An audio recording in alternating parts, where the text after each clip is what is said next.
Hello friends, आप सभी का स्वागत है eagle IAS the study zone में। साथियों, यूपीएससी मेंस के तर्ज पर जो वर्ल्ड मॉडर्न हिस्ट्री का क्लासेस प्रारंभ किया गया था उसे आगे बढ़ाया जा रहा है। अब तक जो है हम लोगों ने कई टॉपिक्स को लेकर के डिस्कशन जो है कर लिया है और आज का जो हमारा टॉपिक है वो है रशियन रेवोल्यूशन। रशियन रेवोल्यूशन तो कई बार हुए, 1905 में भी हुए, 1917 में हुए, उसके बाद बोल्शेविक इवेंट भी हुआ।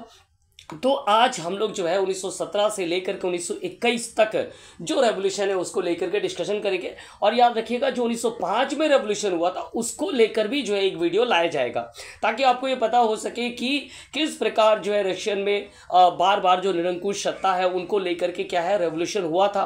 वहाँ के आम जनों ने जो है इसको लेकर के हमेशा क्या रहते थे ना, उन्होंने विरोध जताया था। तो चलिए, आज का डिस्कशन पॉइंट है रशियन रेवोल्यूशन 1917 से लेकर के 1921। और इस क्षेत्र से यूपीएससी मेंस में काफ़ी प्रश्न पूछे जाते हैं। मैंने अपने यूट्यूब के पोस्ट पर जो है यूपीएससी मेंस को लेकर के काफ़ी पोस्ट किया है पीवाईक्यूज़ को, ताकि आप ये देख पाए कि किन किन प्रश्नों को लेकर के जो है अगले 10 वर्षों में कहाँ कहाँ से प्रश्न पूछा जाता है। जो जो टॉपिक मैंने लेक्चर्स दिया है, क्लासेस दिए, उन टॉपिकों के पीवाईक्यूज़ को भी मैंने पोस्ट कर दिया है। तो चलिए प्रारंभ करते हैं। रशियन रेवोल्यूशन का वही महत्व है इतिहास में जो अमेरिकन रेवोल्यूशन और फ्रांसीसी रेवोल्यूशन का महत्व है। अमेरिकन रेवोल्यूशन जो है वो इंग्लैंड के उपनिवेशवाद के विरुद्ध था और उसके बाद अमेरिका ने अपने आप को जो है स्वतंत्र करते हुए एक विकसित राष्ट्र की ओर आगे बढ़ा। ठीक उसी प्रकार 1789 का जो फ्रांस का रेवोल्यूशन है उसने पूरे दुनिया को जो है आलोड़ित कर दिया था। मानववाद, लोकतंत्र और राष्ट्रीयवाद की अवधारणा को स्थापित करने में अगर किसी की भूमिका पाई जाती है तो वो फ्रांसीसी रेवोल्यूशन को कहा जाता है। यहाँ के मध्य वर्ग ने उस निरंकुश सत्ता को जो है क्या किया था, उखाड़ फेंका था और मध्यम वर्ग को जो है स्थापित किया था। ठीक उसी प्रकार रशियन रेवोल्यूशन का भी क्या ना अपना महत्व है। यहाँ कई बार रेवोल्यूशन हुए, 1917 और 19 के रेवोल्यूशन जो है काफ़ी महत्वपूर्ण हैं। और ये जो रेवोल्यूशन था वो निरंकुश सत्ता के विरुद्ध में था।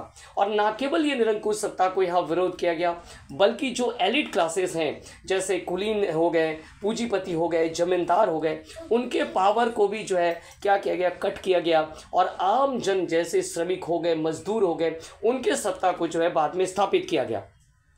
इसलिए कहा जाता है कि रशियन रेवोल्यूशन जो है अपना इसका एक महत्व है। और इस रेवोल्यूशन ने भी पूरे विश्व में कई महान व्यक्तित्वों का निर्माण किया था, जिसको लेकर के आगे हम लोग डिस्कशन करेंगे। तो ये उन रेवोल्यूशंस में है जिनमें अमेरिका हो गए, फ्रांस हो गए, जिन्होंने क्या किया था ना, एक छाप छोड़ा था पूरे इतिहास में। और इन रेवोल्यूशन के द्वारा ही कई ऐसे लीडर उभर करके आए जिन्होंने जो है पूरे विश्व को क्या दी ना, दिशा दी और विश्व को एक आगे बढ़ने के लिए नए विचारधारा का प्रतिपादन भी किया। चलिए अब बात करेंगे कि रूसी क्रांति का कारण क्या था या रूस की स्थिति क्या थी। रूस की स्थिति थी कि रूस में उस समय जार निकोलस द्वितीय जो एक शक्तिशाली निरंकुश शासक था और वहाँ की जनता अब भी पिछड़ी हुई थी। क्योंकि इससे पूर्व हम लोग देख रहे हैं कि 20वीं शताब्दी के प्रारंभ के पूर्व ही अमेरिका और फ्रांस, यूरोप के कई जो कंट्रीज थे वो ऑलरेडी डेवलप कर चुके थे। लेकिन रूस में अभी भी स्थिति थोड़ी गंभीर थी, समस्याएं थी, किसानों की समस्याएं ज़्यादा थी, वह आज भी पिछड़े हुए थे। समाज या सोसाइटी में जो है क्या डाइवर्स कंडीशंस था। कुलीन, मध्यम वर्ग, मजदूर वर्ग, किसान वर्ग कई हिस्सों में बटे हुए थे। अब आगे जाकर के हम लोग डिस्कशन करते हैं कि क्या कुछ वो कॉजेस रहे, वो रीज़न क्या रहे जिसके कारण रूसी क्रांति डेवलप हुआ या रूसी क्रांति जो हुआ। तो कोई भी क्रांति, एनी रेवोल्यूशन जो है 3 मेजर फैक्टर पर डिपेंड करता है। एक तो हो गया कि पॉलिटिकल सिचुएशंस को अर्थ में हम लोग सम्राट को रख सकते हैं कि सम्राट अपने लोगों के सहायता से, अपने अधिकारियों के सहायता से किस प्रकार का शासन चलाया और इस शासन का किस प्रकार इम्पैक्ट हुआ सोसाइटी में। तो वो सोसाइटी एक तो हो गया वो सोसाइटी। इसके अलावा जो सोसाइटी की भी अपनी क्या है ना समस्याएं हैं, जैसे अभिजात वर्गों का निम्न वर्गों के ऊपर शोषण करना, तो ये एक सोशल इश्यूज है। तो सोशल इश्यूज क्या थे? इकोनॉमिकल इश्यूज, चूंकि पॉलिटिकल इश्यूज का संबंध इकोनॉमिकल इश्यूज से होता है। जिस प्रकार शासन चलाया जाएगा सम्राट के द्वारा, उसी के आधार पर जो है राष्ट्र की इकोनॉमी निर्धारित होगी। तो इस प्रकार इन सभी का जो है प्रभाव देखने को मिला था रशियन समाज में। ठीक है, तो चलिए आगे बढ़ते हैं।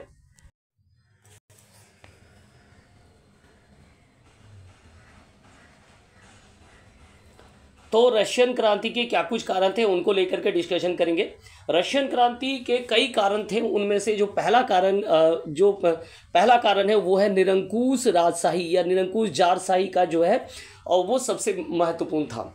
तो कहा जाता है कि जो तत्कालीन शासक थे अर्थात निकोल्स थे, वो इवान चतुर्थ को भी फॉलो करते थे, और इवान चतुर्थ एक निरंकुश शासक की तरह जाना जाता था।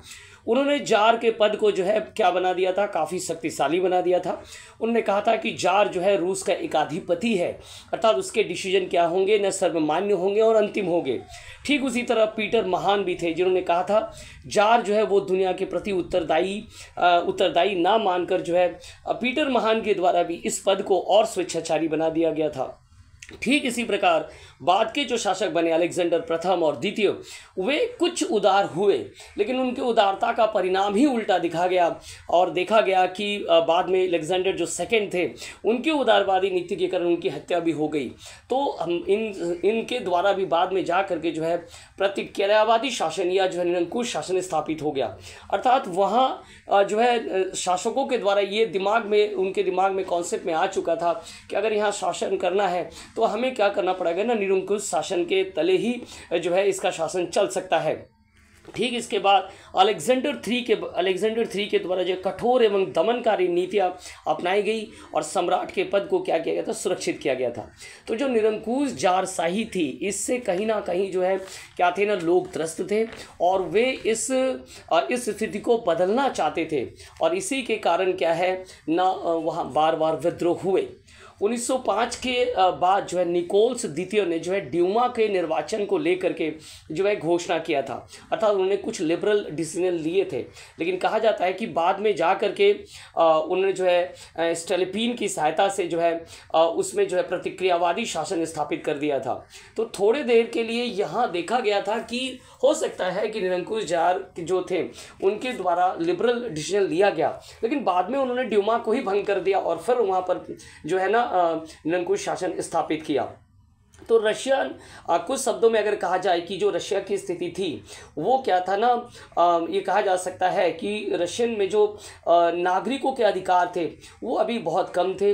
विरोध करने पर उनको कठोर दंड का प्रावधान दिया जाता था, और इन सभी कारणों से जो है आम जनों में क्या था, असंतोष था, और वे विद्रोह की ओर आगे बढ़ते चले गए, जैसा हर एक कंट्रीज़ में होता है। अगर वहाँ सम्राट ने जो है क्या है ना, वो अगर निरंकुश हो जाते हैं तो धीरे धीरे वहाँ के लोगों में असंतोष की स्थिति उत्पन्न होने पर वो आगे जाकर के उनका विरोध करते हैं। अब 1905 की क्रांति को लेकर के थोड़ा डिस्कशन कर लेते हैं। 1905 में क्या कुछ हुआ था, और जो कहा जाता है कि जो खूनी रविवार कहा जाता है उसको लेकर के भी डिस्कशन करेंगे। रशिया की स्थिति क्या थी ना, 1904 में वो जापान जैसे छोटे देशों से जो है पराजित हो चुका था, जिससे वहाँ के लोग ऑलरेडी क्या थे ना कि इनके विरोध हो गए थे, शासन और सत्ता के विरोध हो गए थे, सरकार के विरोध हो गए थे। और ठीक इससे पूर्व क्रीमियन वार में भी जो है उन्हें बहुत समझौता करना पड़ा था। ऐसे वातावरण में ही जो है क्या हुआ ना, 22 जनवरी 1905 को संडे के दिन, रविवार के दिन 1.5 लाख जो मजदूर है, श्रमिक है, वो पादरी गेपो के नेतृत्व में जो है जार के समक्ष जो है प्रदर्शन प्रारंभ कर दिया। परंतु जार ने अपने सैनिकों के माध्यम से जो है मजदूर, उनकी पत्नियां और उनके बच्चों पर जो है आक्रमण करके जो है उन्हें मार दिया गया। और ये घटना जो है 1905 का क्या कहलाता है ना, खूनी रविवार के तौर पर जाना जाता है। बाद में जो रेवोल्यूशनरीज थे उन्होंने गेपो, देखा गया कि बाद में गेपो की भी हत्या हो जाती है। ऐसी स्थिति में जो है ऐसी स्थिति में जार ने 30 अक्टूबर 1905 को सुधार की घोषणा की। अर्थात जब आपने देखा कि 22 जनवरी 1905 को संडे के दिन मजदूरों का विरोध हुआ, श्रमिकों का विरोध हुआ गेपो के नेतृत्व में, बाद में चल करके ये घटना जो है खूनी रविवार के तौर पर जाना जाने लगा, और विरोध की भावनाएं जो क्रांति के द्वारा जो लगातार चलती रही, तो जार मजबूर होकर के 30 अक्टूबर 1905 को उन्होंने जो है सुधार की घोषणा की। और इस सुधार के तहत कुछ भाषण की स्वतंत्रता, विचार प्रकट करने की स्वतंत्रता, अपने कुछ लोगों को मिला करके जो है समूह बनाने की स्वतंत्रता दिया गया। और ड्यूमा में कहा जाता है कि कोई भी कानून जो है जो आम जनों के प्रतिनिधि है या ड्यूमा की सहमति के बिना जो है कोई भी कानून लागू नहीं किया जाएगा और ड्यूमा में आम जनों के प्रतिनिधित्व भी भेजे जाएंगे। तो इस प्रकार ये सुधार की घोषणाएं तो 30 अक्टूबर 1905 को कर दी गई थी, लेकिन ये कितना लागू हुआ था ये भी काफ़ी इंपॉर्टेंट है। कहा जाता है कि जार ने इसके बाद तुरंत बाद प्रतिक्रियावादी नीति को अपनाते हुए ड्यूमा को ही जो है भंग कर दिया, जिससे लोग के मन में और असंतोष की भावनाएं फैल गई। ड्यूमा को जो है अब जार के द्वारा देखा गया, चूंकि वे ड्यूमा को क्या बना दिए थे, शक्तिशाली बना दिए थे या घोषणा कर चुके थे, तो उन्होंने एक और कदम उठाया। उन्होंने ड्यूमा को प्रथम संसद बना करके साम्राज्य परिषद के नाम से दूसरा सदन का निर्माण कर लिया और जिसके सदस्य सम्राट के द्वारा ही नियुक्त किए जाने थे। तो इस प्रकार ड्यूमा को कंट्रोल करने के लिए उन्होंने एक दूसरा साम्राज्य परिषद ही बना लिया। 1906 और 1907 में जो है ड्यूमा के अधिवेशन बाद में जा करके क्या कर दिए गए, भंग कर दिए गए, विघटित कर दिए गए और इन सब घटनाओं ने जो है आम जनों में एक क्या हो गया, असंतोष उत्पन्न हो चुका था। तो 1905 में ये क्रांति पहले ही देखी गई थी। ड्यूमा के साथ जो छेड़छाड़ किया गया था अर्थात ड्यूमा के अधिकार को कम किया गया था, तो एक घटना पहले से हो चुका था। अर्थात ये 1905 के रेवोल्यूशंस को लेकर के मैंने शॉर्ट में डिस्कशन किया। अब आगे जो सबसे इम्पॉर्टेंट होता है वो होता है रूसी क्रांति में कि कृषकों एवं मजदूरों की जो दयनीय दशा। यहाँ के जो कृषक थे वो उनकी स्थिति काफ़ी चिंताजनक थी। हालांकि कहा जाता है कि अलेक्जेंडर सेकेंड के द्वारा जो है 1861 में कृषि दासों की मुक्ति को लेकर के घोषणा किया था 19वीं शताब्दी में, लेकिन उससे कोई सुधारात्मक देखा नहीं गया था। 19वीं शताब्दी में रूस की समस्त जनसंख्या का जो है 1/3 अर्थात 1/3 अब भी भूमिहीन स्थिति में थे। कृषि दासों की मुक्ति का नियम जो है सभी प्रांतों में, और जो प्रांत है उन सभी प्रांतों में एक समान नहीं थे, तो असमानताएं उत्पन्न हुई और इन असमानताओं ने कृषकों की दशाओं को और क्या कर दिया, खराब कर दिया था। 1905 में कहा जाता है कि यूक्रेन के दक्षिण पश्चिम भाग में, काकेशस में, पोलैंड में, वोल्गा के क्षेत्रों में कृषक विद्रोह भी हुए। 1905 में मॉस्को में जो है कृषक प्रतिनिधियों का एक सम्मेलन हुआ एवं रूसी कृषि संघ बनाने का भी निर्णय लिया गया। 1906 में कहा गया कि कृषकों को कॉम्यून से अपनी भूमि अलग करने का अधिकार भी दिया गया। 1910 में इस कदम को और आगे बढ़ाया गया और अधिनियम के द्वारा कृषकों की भूमि को जो है समेकीकरण कंसोलिडेशन का अधिकार भी दिया गया। इन सभी का जो अधिकार दिए तो गए, लेकिन इससे समस्याओं का समाधान प्रॉपर रूप से नहीं हो पाया और इस कारण कृषकों की स्थिति तब भी वही थी। ठीक इसी प्रकार की स्थिति जो है श्रमिकों और मजदूरों के साथ था, जिसने जो है बाद में जा करके रेवोल्यूशन को जन्म दे दिया। अब कोई भी रेवोल्यूशन जो है बौद्धिक क्रांति से प्रेरित होता है, बौद्धिक विचारों से प्रेरित होता है। तो पश्चिम में भी जो है उदारवादी विचार रशिया में प्रवेश करना प्रारंभ हो गया, क्योंकि इससे पूर्व आपने देखा कि फ्रांस में रेवोल्यूशन हो चुका था, अमेरिका में रेवोल्यूशन हो चुका था। तो वहाँ जो प्रबुद्ध विचार, वहाँ जो प्रबुद्ध लोगों की थिंकिंग थे, वो थिंकिंग पूरे विश्व को क्या कर रहे थे, परिवर्तित कर रहे थे। तो रूस भी इससे अछूता नहीं था।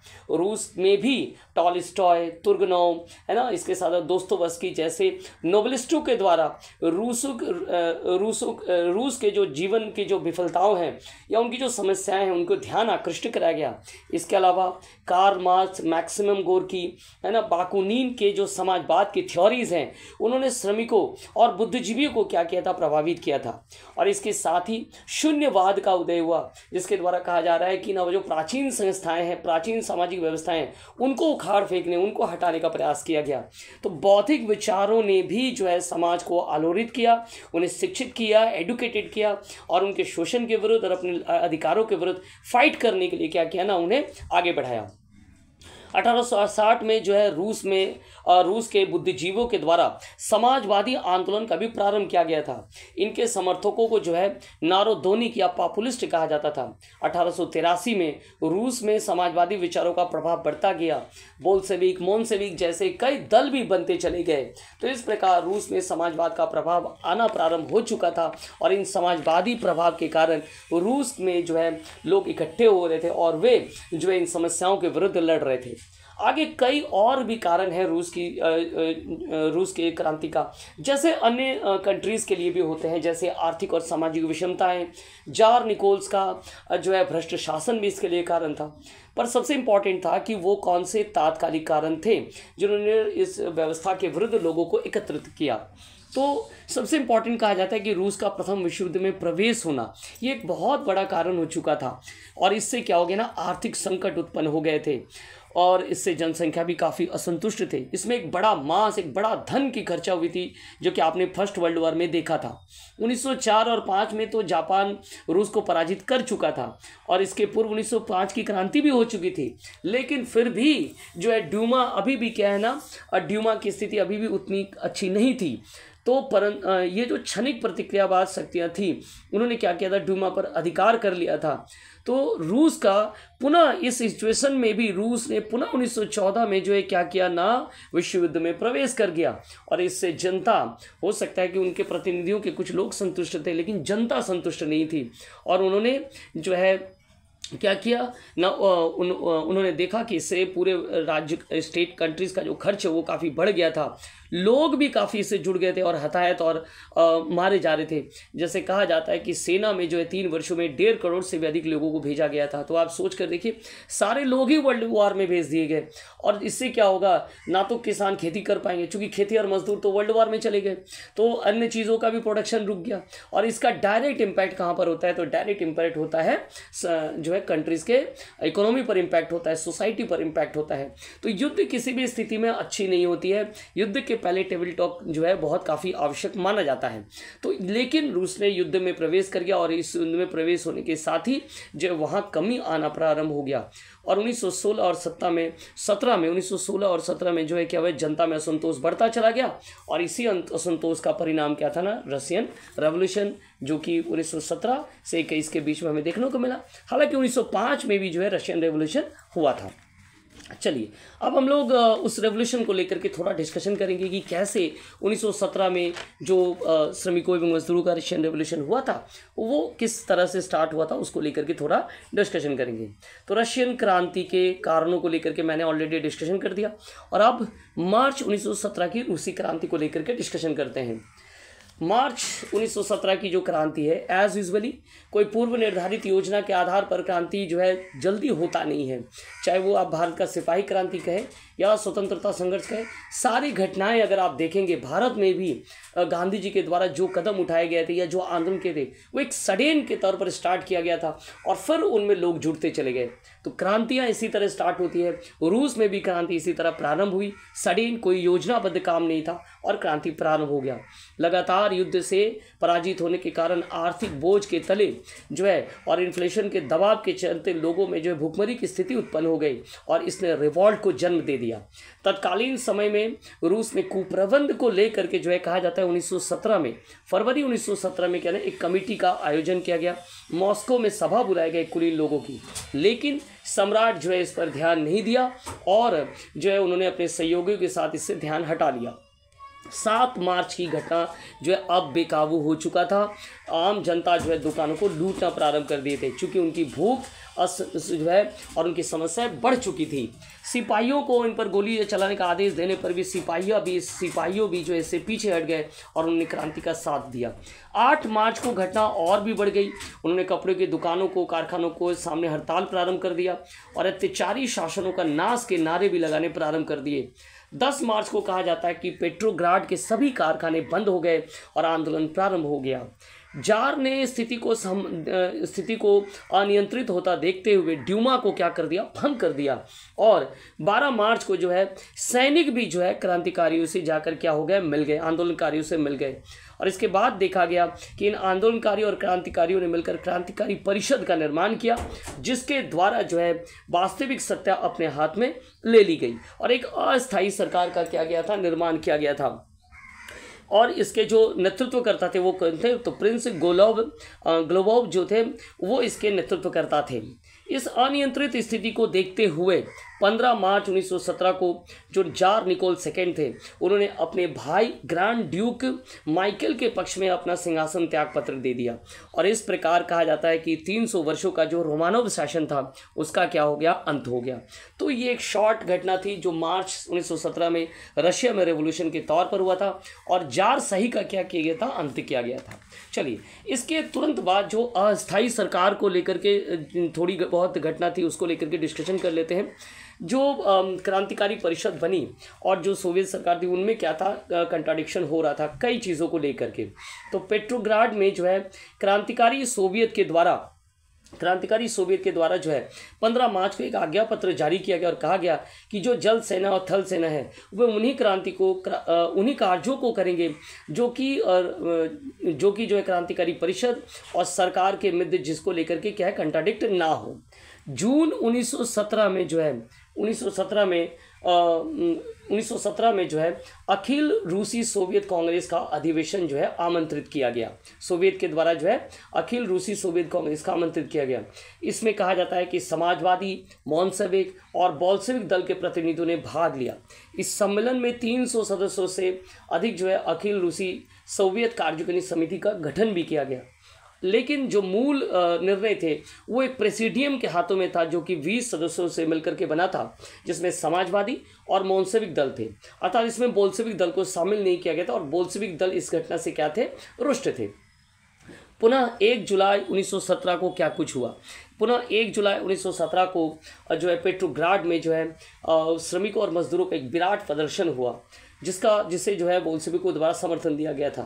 उसने इस मजदूरों के प्रदर्शन का अर्थ ये था कि वे मंत्रिमंडल के निर्णय से क्या थे ना कहीं असंतुष्ट थे।